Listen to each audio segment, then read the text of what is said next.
Assalamualaikum warahmatullahi wabarakatuh. Kembali lagi di RYD31 Media. Oke bro, jadi pada video kali ini saya pengen kasih lihat press release yang telah di-share Honda Team Asia pasca race Moto3 di sirkuit Jerez Spanyol 2023. Nah, untuk lintasannya sendiri ketika race berlangsung itu kondisinya kering dan suhu di tracknya itu 28 derajat Celcius ya. Jadi cukup ya ideal sebenarnya, nggak terlalu panas banget ataupun ya dingin banget ya. Oke, begini yang dikatakan Honda Team Asia. Taiyo Furusato selangkah lagi mencetak poin di GP Spanyol setelah balapan yang brilian di mana ia membuat 7 posisi. Mario juga menunjukkan perkembangan yang baik meski ia merasa tidak nyaman dan tidak bisa memperjuangkan tempat yang lebih baik seperti di Austin, Amerika. Balapan yang panjang, 19 lap dengan banyak pertarungan dan pergantian posisi. Taiyo telah selesai begitu dekat dengan mencetak poin. Sayang sekali karena waktu putaran terbaiknya dekat dengan pembalap top. Itu penting karena dia menunjukkan langkah yang jelas ke depan. Tentang Mario, kami berharap melihatnya bersama Taiyo atau bahkan lebih baik. Tapi dia tidak bisa menunjukkan potensinya hari ini. Kami semua harus berkembang, tim dan pembalap, tapi kami percaya padanya. Kami tahu dia bisa melakukan jauh lebih baik dari ini. Kami akan terus mendukungnya dan terus bekerja untuk balapan berikutnya. Oke, ini adalah press release tanggapan dari manajer tim Honda Team Asia, yaitu Hiroshi Aoyama yang juga mantan pembalap MotoGP, juara dunia GP 250, dan juga pembalap top lah di Grand Prix.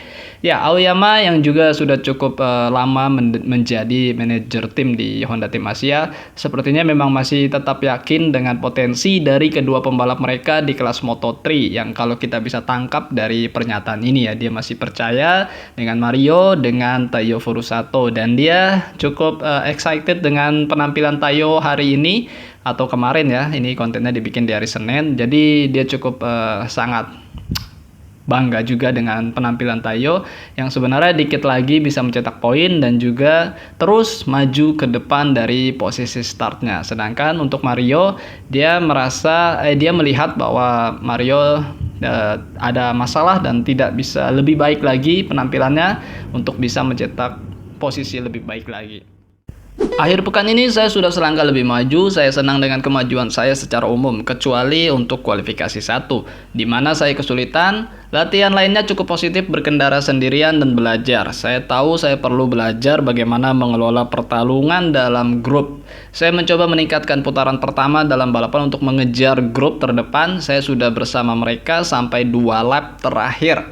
Ketika ban saya turun drastis suhunya, kecepatan saya juga jauh lebih baik dari yang saya harapkan. Saya senang tentang itu dan faktanya saya menyalip di rem.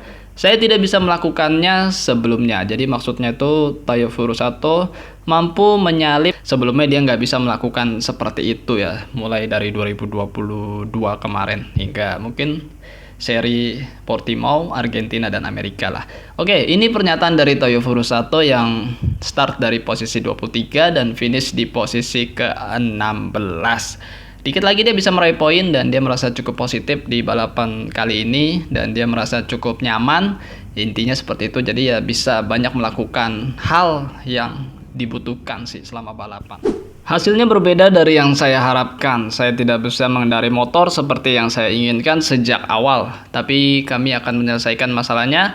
Saya minta maaf kepada tim, saya tidak bisa membuat balapan yang bagus seperti di Amerika. Kami akan mempertahankan motivasi untuk pulih dari situasi ini di Le Mans. Ya, ini kalau kita baca pernyataan Mario Shiraji yang start dari posisi ke-26 dan finish di posisi ke-19 ketika race berlangsung di sirkuit Jerez Spanyol 2023 kemarin. Mario mengakui ada masalah, ya memang kita ketahui juga dari praktis 1, 2, 3 hingga kualifikasi 1, Mario memang memiliki masalah, ngomongnya beribet.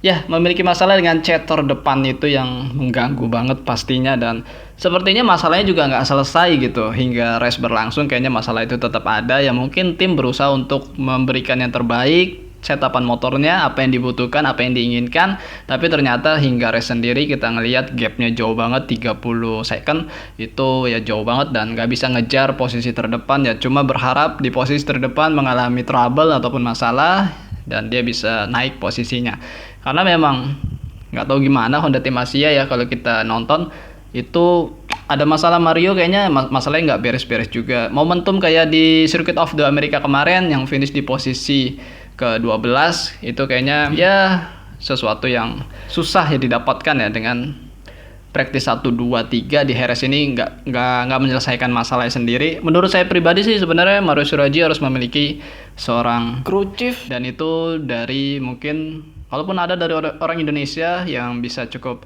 bagus bahasanya dan segala macam untuk komunikasi dengan orang Jepang dari HRC ataupun dari orang-orang Spanyol di Honda Team Asia, ya paling nggak is okay lah. Jadi harus ada jembatan komunikasi yang lebih bagus yang dibutuhkan oleh si pembalap gitu kan. Jadi kalau dengan bahasa yang tidak jauh berbeda, otomatis apa yang dikeluhkan, dipermasalahkan nyambung gitu kan. Sama kayak kita berbicara tim Ducati, kebanyakan itu krunya, teknisi dan segala macam insinyur adalah orang-orang dari Italia, dan pembalapnya pun mayoritas adalah pembalap asal negara Italia, yang dimana ya nyambung gitu kan, apa yang dipermasalahkan oleh motor Ducati di MotoGP itu bisa disampaikan ke teknisi, kru, insinyur segala macam, akhirnya mendapatkan setapan motor yang ideal banget dipakai semua pembalap, sangat bisa bagus, perfect dan kenceng. Tapi ketika nggak nyambung gitu kan, test rider mungkin dari Jerman seperti Honda MotoGP seperti Stefan Bradl, terus juga insinyur kebanyakan dari orang Jepang, teknisi orang Spanyol.